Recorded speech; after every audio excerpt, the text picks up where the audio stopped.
Imagine destroying the only person who truly loved you, the only soul who stayed when staying was difficult, who chose you on your worst days without being asked twice, who defended your name in rooms you never entered and never once demanded credit for it. Imagine deciding that person was not enough. Imagine convincing yourself there was something better waiting just beyond the horizon, something more exciting, more thrilling, more worthy of your restless heart. And then imagine losing everything while running toward it. That is exactly what happened to your person. Not in a dramatic, movie, screen kind of way. Not in the clean, cinematic collapse people sometimes imagine when they picture karma arriving.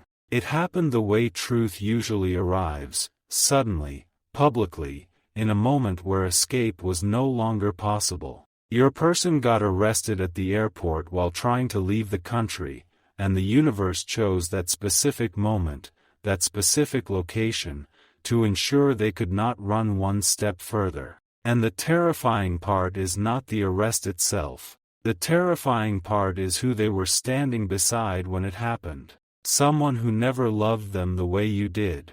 Someone who entered their life wearing the costume of destiny but carrying destruction quietly beneath the surface. Someone who looked like freedom but functioned like a trap. Someone who reflected all of your person's impulsive desires back at them like a mirror, which felt intoxicating at first, because people who are running from themselves are always drawn to those who make the running feel glamorous. But glamour is not love. And your person is beginning to understand the difference far too late. They genuinely believed they would escape consequences. That is perhaps the most painful thing to sit with when you understand the full picture. They looked at everything they had, at the loyalty, the emotional safety, the rare and quiet consistency you offered, and they made a calculated decision that none of it was worth protecting. They believed they could fracture your heart, pack their life into a bag, walk through an airport with someone else,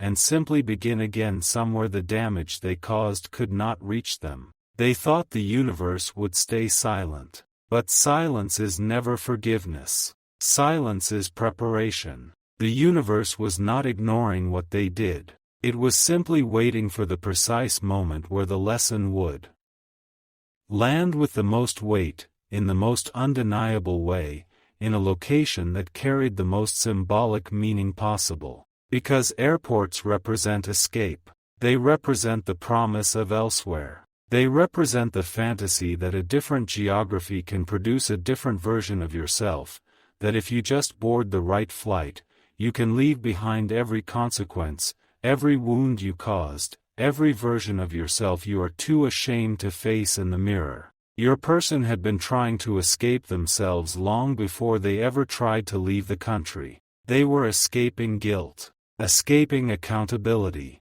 escaping the quiet but persistent voice inside them that kept whispering that what they were doing was wrong, that they were becoming someone they would eventually be unable to recognize, that they were trading something irreplaceable for something that would expire the moment the excitement faded. They ignored that voice for a long time. Ego has a way of drowning out intuition. It convinces people they are the exception, that the rules of consequence that apply to everyone else somehow do not apply to them, that they can extract love from someone genuine without ever paying a price for discarding it. Ego told your person they deserved more, not because they had earned more, but simply because they wanted it. And wanting something, when the ego is in control, always feels like justification enough. So they chased it. They chased the excitement. They chased the novelty. They chased the version of themselves that did not have to be accountable, that did not have to be consistent, that did not have to sit with the discomfort of genuine intimacy, because genuine intimacy requires you to be seen, and being seen means being vulnerable. And vulnerability is terrifying for people who have never learned to trust themselves. The person they chose over you was not built to love deeply. That is a difficult sentence to absorb, but it is important. The individual your person left with, the one they decided was worth destroying your trust for, worth dismantling everything you had built together. That person was not a destination. They were a mirror, a reflection of every unresolved wound your person had been refusing to examine. People who abandon genuine love do not typically run toward something healthier. They run toward something familiar, toward patterns that feel exciting precisely because they are unstable, toward connections that do not require them to grow because growth is uncomfortable, and chaos, strangely, feels like home to people who have never truly experienced peace. That is why this connection was never going to save your person. Not because they were unworthy of happiness, but because they were operating from a wounded place, making decisions from the most frightened, most avoidant, most ego-driven version of themselves. And decisions made from that place do not lead toward peace. They lead toward more of what already hurts. And somewhere beneath all the noise, your person already felt that. They felt it the first time guilt disrupted their sleep. They felt it every time a random moment, a song, a smell, a quiet Sunday afternoon, pulled a memory of you to the surface without warning. They felt it every time the new connection required performance instead of presence, required them to maintain a version of themselves that was exhausting to sustain, because connections built on illusion always demand that you keep pretending, keep performing, keep feeding the fantasy so it does not collapse under the weight of reality. You never ask them to perform. That is what they are beginning to understand now, slowly, painfully, in the way realizations arrive when it is already too late to do anything useful with them. You offered something your person did not recognize as extraordinary until they lost access to it entirely. You offered emotional safety. You offered the kind of loyalty that does not negotiate itself based on convenience. You saw their broken parts and responded with compassion instead of exploitation. You stayed soft in moments that would have hardened most people,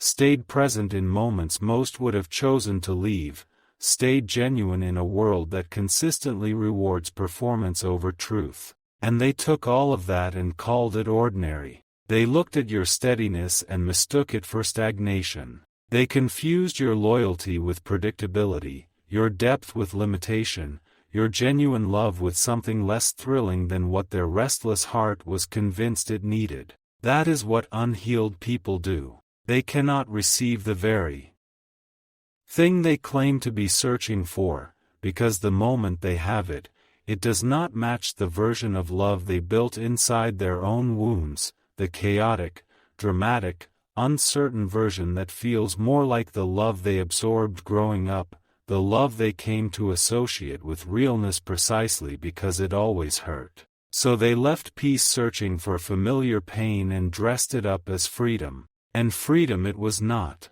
The person they are standing beside right now, the one who watched them get arrested without being able to protect them, the one whose presence could not prevent the consequence or soften the humiliation, that person cannot offer what you offered. They never could. Not because they lack worth as a human being, but because the foundation of what they built with your person was deception. Deception does not transform into stability over time. It compounds. It quietly infects every layer of the relationship until there is nothing solid left to stand on, and both people are performing for each other, both pretending not to notice the cracks spreading beneath their feet. That is what your person walked into. Not love. An echo chamber of their own avoidance, disguised beautifully enough to pass for love in the early months when everything still feels like possibility. But the early months always end. And when the performance becomes too exhausting to maintain, when the novelty wears away and ordinary life reasserts itself, when the same emotional patterns your person was trying to escape begin showing up in the new relationship wearing different faces, that is when regret becomes unbearable. Because there is nothing more suffocating than realizing you destroyed something irreplaceable and found nothing of equal value on the other side. Your person is beginning to feel that suffocation now, not in a way they announce. People with pride rarely announce their regret, especially when that pride was the engine driving their most destructive decisions. Instead, it lives quietly. It lives in the restlessness that follows them into every room, in the moments of inexplicable emptiness that interrupt what should feel like excitement, in the memories of you that arrive uninvited and linger longer than they should, considering your person convinced themselves they had already moved beyond you. But you cannot move beyond something real by replacing it with something artificial. Depth cannot be substituted with distraction. The heart knows the difference even when the mind refuses to cooperate. And your person's heart has been keeping a record of everything their ego tried to erase, every moment of loyalty they did not reciprocate, every truth they chose comfort over, every piece of you they discarded in the process of convincing themselves they were choosing something better. That record is what follows them now. Everywhere they go, the record follows. Into the new apartment, into the new connection, into the new version of life they tried to construct on top of the ruins of what they broke. It follows them because guilt does not require an audience to do its work. Guilt is an internal consequence, and internal consequences are far more persistent than external ones, because external consequences eventually resolve. Arrests end. Legal situations conclude. Public humiliation fades with time. But the internal awareness that you traded genuine love for illusion, that you wounded someone innocent who never deserved what you gave them, that you became the villain in a story where you always imagined yourself as the protagonist, that awareness does not resolve on a timeline. It lives inside the chest. It disrupts sleep at 3 in the morning. It surfaces in the middle of laughter and turns it hollow without explanation. Your person is living inside that awareness now, whether they admit it publicly or not. And the most devastating piece of that awareness is this: the person they sacrificed you for would not sacrifice anything significant for them. That asymmetry is something your person is only beginning to fully absorb. When two people meet through betrayal, they carry the knowledge of what each of them is capable of. They know the other person walked away from something real to be there, which means they also know the other person could do it again. There is a particular kind of loneliness that lives in a relationship where both people know neither of them can be fully trusted, because they proved, at the very beginning, exactly what they were willing to do in the name of wanting something new. That loneliness is not quiet. Meanwhile, everything your person is experiencing right now, the instability, the fear, the public humiliation, the emotional scattering, none of it is random punishment. It is the natural result of choosing consistently from the most avoidant, most dishonest, most ego-driven version of yourself. Life has a way of reflecting our choices back at us with uncomfortable precision. Your person chose chaos over peace, chose illusion over depth, chose temporary thrill over enduring love, and now they are living inside exactly the kind of life those choices construct. Not because the universe is cruel, because energy is honest. What you plant is what eventually grows. What you pour into others is what the world eventually mirrors back toward you. Your person poured deception into the world and surrounded themselves with people who operate the same way, which means the environment they have created is filled with the same instability they once introduced into your life, except now there is no loyal, steady, genuine soul standing nearby to offer contrast, to remind them what safety feels like, to anchor them when everything else is unraveling. You were that anchor. And they removed you from their life because anchors, to someone determined to drift, feel like limitations rather than protection. They understand now what you were. Not perfectly, not completely, and certainly not loudly enough for pride to permit a full confession. But somewhere beneath all of it, beneath the performance and the justifications and the ego still working overtime to protect itself from the full truth, your person knows what they lost when they lost you. They know because nobody since has offered the same quality of presence. Nobody since has looked at their most difficult parts and still chosen to stay. Nobody since has loved them with the particular patience and depth and genuine investment that you offered, as though it were simply ordinary. It was never ordinary. You were never ordinary. And the tragedy of the immature heart is that it cannot recognize extraordinary love while it has access to it. It only understands the value of what it had once the absence becomes undeniable, once the replacement falls short in ways that cannot be explained away, once the fantasy finally expires and reality stands there alone in the wreckage with nothing left to decorate itself with. That moment has arrived for your person. They are standing in the wreckage of decisions they cannot undo. They are facing consequences they believed they had successfully outrun. They are beside someone who cannot give them peace and beginning to feel, in the deepest, most private place inside them, that they are responsible for every single piece of this. Not partially responsible. Not circumstantially responsible. Fully, completely, undeniably responsible for the life they are now trying to navigate without the one person who would have helped them through it. Because you would have. That is the part that makes regret so crushing when it finally arrives without armor. You would have stayed through difficulties. You would have chosen repair over abandonment. You would have remained someone they could come home to, not because you had no self-respect, but because your love was the kind that understands that all real relationships encounter storms and survival is a choice you make together every single time. They chose differently. And now they live inside that choice. What belongs to you in all of this is not grief, though grief is valid and does not need to be rushed. What belongs to you is the knowledge that your love was real. Your intentions were clean. Your loyalty was genuine in a world that rarely produces that quality of devotion, and nothing that happened was a reflection of your worth or your insufficiency. Someone betraying you does not mean you were not enough.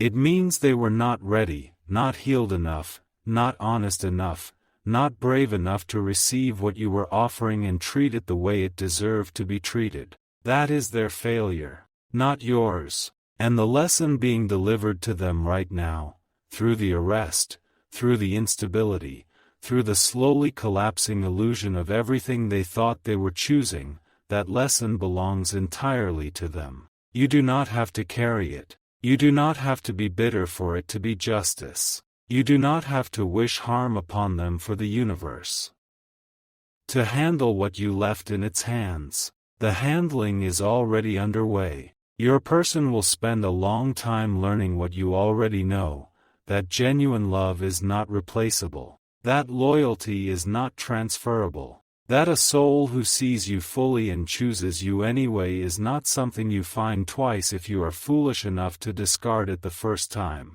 They will search, consciously or not, for pieces of what you gave them inside every connection that follows, and they will come up short, repeatedly, because what you offered was not a product of circumstance. It was a product of who you are. And who you are has not disappeared simply because they chose to leave. You are still that person, still capable of that love, still carrying that depth and that genuine nature that your person threw away in a moment of ego-driven delusion. The difference now is that you are free to offer it somewhere it will be recognized, somewhere it will be valued, somewhere it will be met with the same honesty and the same investment and the same quiet, enduring choice to stay. Your person chose chaos and is now learning to live inside it. You chose integrity, even when it cost you everything. And those two paths lead to entirely different destinations. The realization following your person now, the one that visits them in quiet moments and refuses to be fully silenced, is simply this: they traded peace for disruption. They traded depth for distraction. They traded someone who genuinely loved them for someone who was never capable of the same. And no amount of rationalization, no new city, no new beginning, no desperate reframing of the story they tell themselves about why they made the choices they made, will quiet that realization permanently. It will keep returning, because truth always does. And somewhere, in a part of themselves they are not yet ready to fully inhabit, your person already knows exactly what they lost. They lost you. And nothing they find on the other side of that loss will ever quite feel like enough.